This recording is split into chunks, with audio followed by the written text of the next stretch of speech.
All right, Sam. So going back to this past weekend with Troy Dannon's press conference and everything, DB and I were just talking about the new eyes and everything that he had commented about.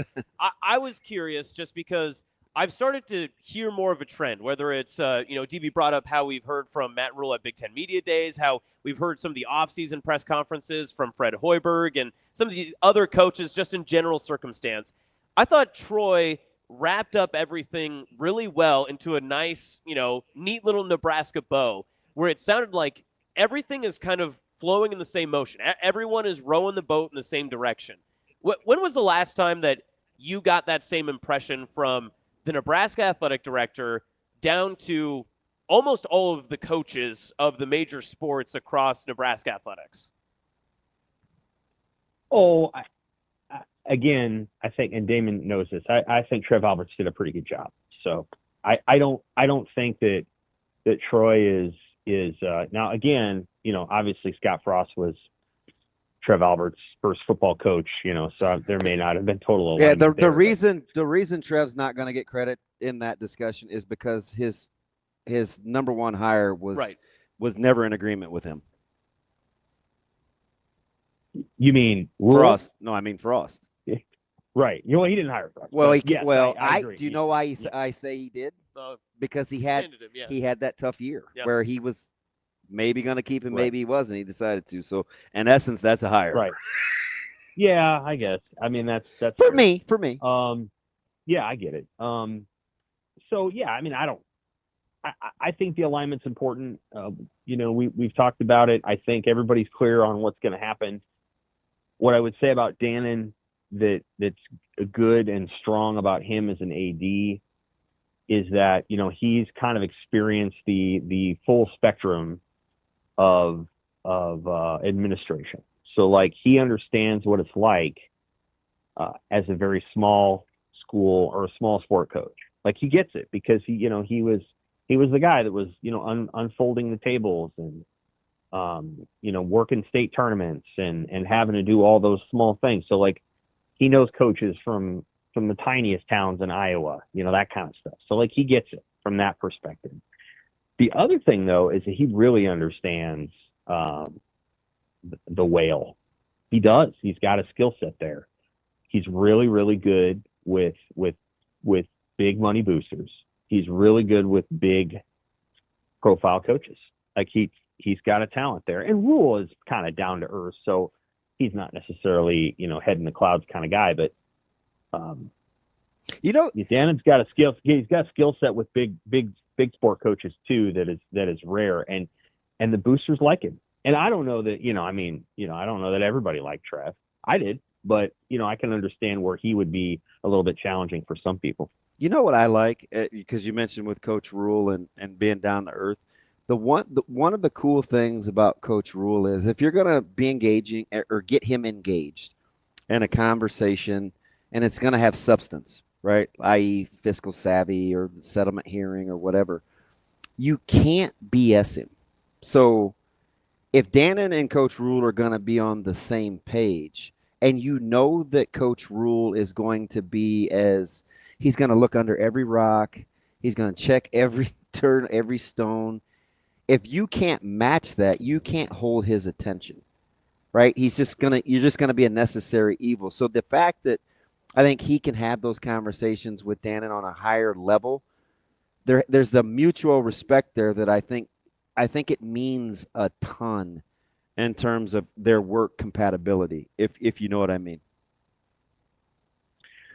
Yes, I do. I think that there's different personalities that you probably have to work through and work with, and so I think Rhule's personality is in my opinion pretty easy to work with. Well, when your coach is gonna want to know as much or more than you do as the decision maker, so he's well informed. Like it just keeps everybody. Like I think there's a mutual respect there. I agree. I like that. Me too. I think that's good. Me too. Good for a coach. Sorry, there's a truck backing up out here. You're okay. I like that for a coach. That's my. I think that's probably a good place to be. They don't all have to be exactly the same. I think there's a place for the let's keep the main thing coach. And I feel like I've got a system and a culture, and I'm going to work that and not get too far into the weeds. I think Matt Rhule likes getting into the weeds, and quite frankly, I think this program needed a coach who could. Yep. Like I think it was time for a coach who could come in and say, like, hey, there was that piece of lint on the floor in the hallway during the recruiting weekend. Why didn't anybody pick it up? Like, I think that's part of who he is. Like, I think he's that guy. He's a detail mind, and he wants everything to be a certain way. And I think that and he's friendly about it, but I think he has high standards, which is part of why you've seen some of the staff turnover in a shorter period of time. Because I feel like he had to, we need to get another person in here who understands this place, and it's maybe not the places I've been before, but it's this specific place, and here's what I need to do. And so, I think he's been willing to challenge himself too. And so, I think Dannon, again, Dan's a real good fit for that. He's a really, really good fit. And because I think Rhule's team is one that's like, okay, well, we want you down here in the trenches with us as we go through every single little detail. Yeah. And I think Dannon's like, we will go down there with you. And I think Trev was more, no, you guys can figure it out. And again, I understand both perspectives, but I think that the coach Rhule probably prefers that AD who's down in the. Now, my sense is that Hoiberg isn't quite as much like that, and that's not a critique of Hoiberg. I think Fred's wants to handle things a slightly maybe different way, and can handle a lot of things on his own, and maybe isn't necessarily asking for, hey, can we get this flavor of whatever at our recruiting dinner. Like, I think Fred has a pretty good sense of what he wants to do, and so I think Fred's probably a little more lower key. Now he's got to win, but I think that's how I mean. It just takes different, and not every coach is going to be the same. Some coaches are going to be one way, another. I think John Cook was probably a pretty like, hey, what do you think of this? And what do you think of this? And I don't know that Danny Busboom Kelly is going to be as much like that. I think to be clear, I think she's a really, really good coach, and she's already shown the ways in which she's willing to change. But I think she's probably going to be slightly more, hey, we're going to play volleyball and we're going to win a lot, and if I need something, I'll let you know. Yeah, it's a lot like, and you can relate to this, Sam. It's a lot like parenting, right? Where kind of gone are the days where your kids are like, oh, because I said so, right? It's much more inquisitive. You get a lot more wise. They kind of do their own homework, right? They're their own Bereans. And I think with athletic directors now, coaches have so much information readily available to them about what other schools are doing and what the new rules are. And so it's not so much as, well, these are the mandates, do it this way. It's more like, okay, this is the landscape. I know you guys are well aware. And then that's where the conversation starts, right? It's not so much, well, because I'm your boss and I tell you, like, that's not really the dynamics, if that makes sense, kind of what I'm saying. I think that's how these coaches are working. And I can track with that because I think it's a reflection of how the real world works. Like, gone are the days of because I said so. Right. Yeah, for sure. And I think that's, you're trying to work with a lot of different personalities. And yes, as it relates to student athletes, you're having to it's harder to do a one size fits all approach. I'm really intrigued, for example, to see how Bill Belichick handles going to college, because I don't know that that's going to work, whatever he has in mind. So he's going to, we'll have to see if he's able to adjust to collegiate athletes who, quite frankly, can't handle some of the things that he may want them to handle. Or bring other dynamics to their job, which he's never been accustomed to, right? It's like, my girlfriend said this, or my biology class is this, or like those are just it was kind of like Callahan, right? Where guys start bringing these issues to them that impact the desired outcome. There has to still be that relatability if you're going to get through to those players. Now, probably more than ever. Yeah. I mean, I think, now probably more than ever, I suppose. It's interesting. There's We'll dynamics see how involved. There's dynamics involved of finances, and there's freedom of movement. Sure. Yep. There is. I think kids are a little bit more bottom line and almost cynical in a way. Yeah, so if you can break through that cynicism, you can probably get a little bit of, like my daughter's going to be a senior, and I kind of, get a sense of just people's whatever. I don't know that I would say that, like, there's a lot of, there's always these folks who will say, well, kids are snowflakes today. And I don't know if kids in this generation are that. I don't think that. I don't see that. I think there's actually, and maybe it was because of whatever reason, the kids that are my daughter's age and my daughter too, they're pretty tough-minded, like bottom line people. I wouldn't describe them as like super naive. Mm-hmm. So I think probably what Rhule is running up against today is a little bit of like, do you actually care about me? I've been surrounded by really transactional people who aren't necessarily giving me everything I want, but like I'm vibing with that. I think that's accurate. Yeah. So like, I think, do you really care about me? And then, like, when you tell me no, or you discipline me, not like physically, but you know what I mean? Like you chastise me, or you criticize me, or you hold me accountable.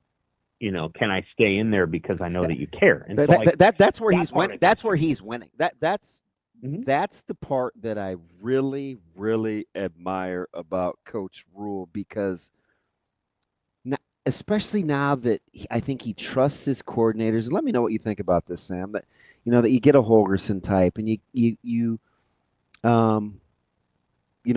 get a Coach Butler type, and you have some Snow influence, and you trust your O-line coach.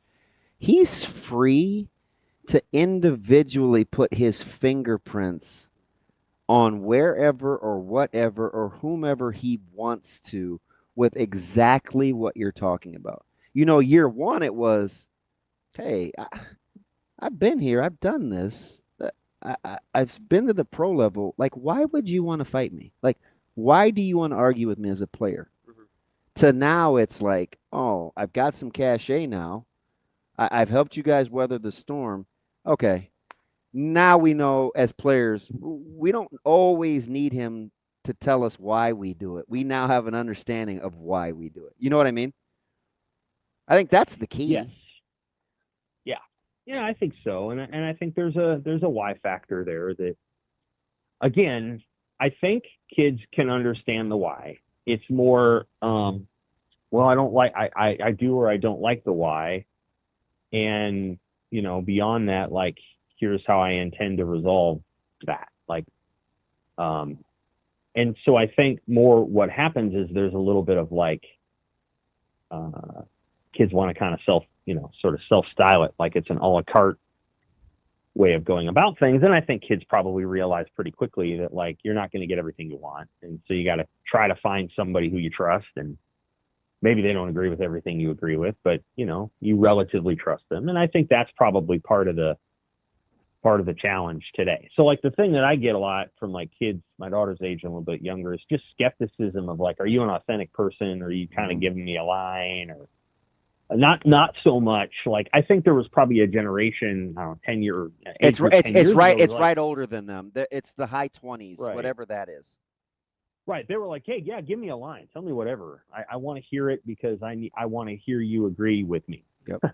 And I'm not trying to be critical. I'm just saying that, I think what's changed is that kids are actually, like, today are not so much like that. High school seniors, college freshmen are more like, I want to know what you actually think, and then I may decide that I do or don't like it. But authenticity is becoming really important. It's not as much about, hey, I want you to say what I think, and I want you to feel the same way I do about things.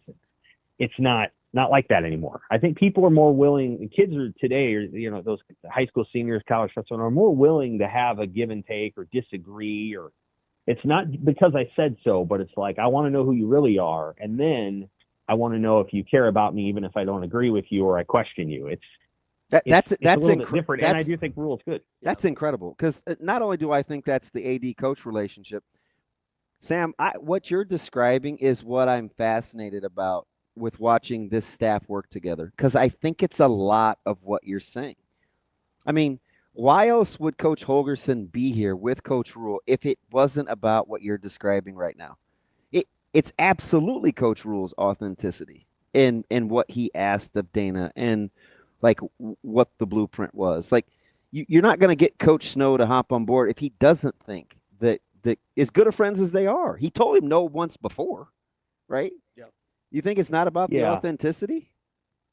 It I think absolutely is. And then there's okay, where do we agree to this?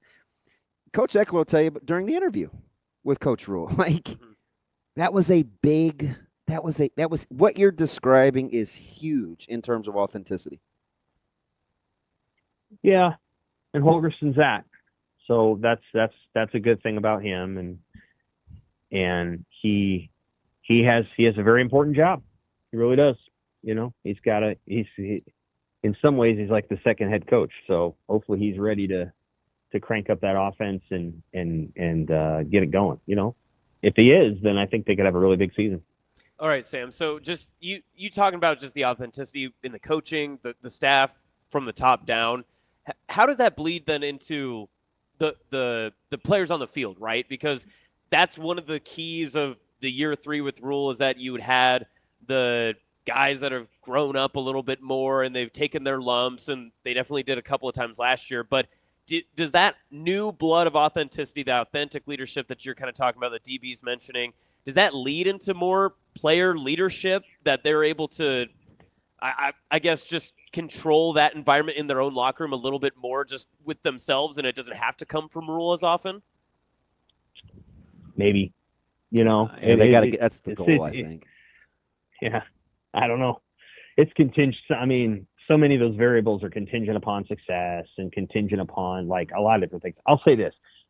The last group of really good leaders that I thought they had that was like a bunch of older guys that kind of carried it was the year Sam Foltz passed away in that senior class. So Tommy and Westerkamp and Brandon Riley and Ross DeZuris and some of the guys on defense and a lot of them were walk-ons, to be honest with you. And they had kind of stuck through the program for 5 years. They came here under Bo and they persevered under Riley. And then, you know, Sam passed away. And I think that galvanized things a little bit. And that was a good group. You know, that was a strong group, not perfect, you know, not by any means were they perfect, but they were good. Like they cared about each other and they played pretty hard and they won 9 games, and they probably didn't have the talent to win 9, but they did. And that group was pretty good. And since then, I think it's been kind of up and down. Thought they had a pretty good group last year that kind of carried them through, and they had a pretty good group 2 years ago. The leadership wasn't the issue 2 years ago. It was god awful quarterback play, and that's not all on the quarterbacks, as we all know. Like that, some of that is just the unfortunate injuries and picking the wrong transfer, whatever. It doesn't matter. But I think they're going to have good leadership this year. I like some of the guys in the secondary. I think their linemen are good leaders. Dylan's got to do a lot of it. He has to do it. Like, it's his team. He's a sophomore. It doesn't matter. He's high profile. He's the face of the program. He's the guy that's organizing the off-season workouts. I know it's a lot to put on him. It's probably not fair, but some of it is on him.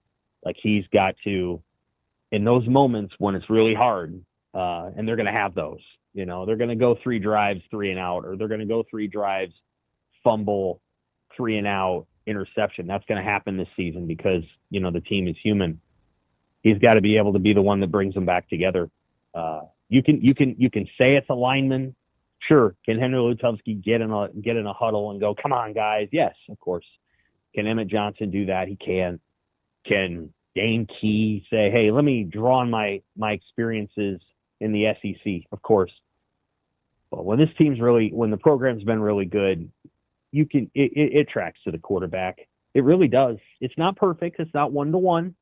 There were teams that Nebraska's had that have been great that didn't necessarily have great quarterback play, but there's a relationship there, and it often is a relationship with the leader at quarterback. It's the leader. It's Tommy. It's Turner. It's Steve Taylor. It's Eric Crouch in those last couple of years once he, finally got the job and earned it all the way in 2000 and 2001. It's, it's that. It's Zach Taylor. It's Joe Gans. It's Tommy Armstrong, who was imperfect, but cared and played hard and willed the team to wins that they haven't won in the last 7 years. So Dylan, some of it's on him. And I think Holgerson and Glenn Thomas and Matt Rhule all know that. And I think Dylan knows it. He's just got to go do it. Success would help. Beating Cincinnati would be a big start, because then they can play 2 games. They're going to just, roll over those 2 teams. And then when Michigan comes to town is when it gets real. You got to beat Cincinnati, then you win those next 2, and then Michigan comes to town, and everything's important that week, because Michigan's a big deal now. I try to tell people this. I understand that their offense is deeply challenged, but Michigan has everyone's respect in terms of its physicality and toughness. Nobody thinks Michigan's weak. And so when they come to town, your expectation is, even if you think they're a bunch of cheaters, right? You cannot cheat physicality. And so if Michigan goes on the field in 2023, and yeah, maybe they got Nebraska's signals, but their defensive and offensive linemen will kick the crap out of you, and it doesn't take Connor Stallions to do that. And so Nebraska will have to meet that physicality, and Dylan will have to look down, he'll have to look at that defense coming at him, and he'll have to deal with it. And quarterbacks like Jalen Milroe and Will Howard, and in some ways even Dylan Gabriel, really struggled to do that last year. And so, they're no joke.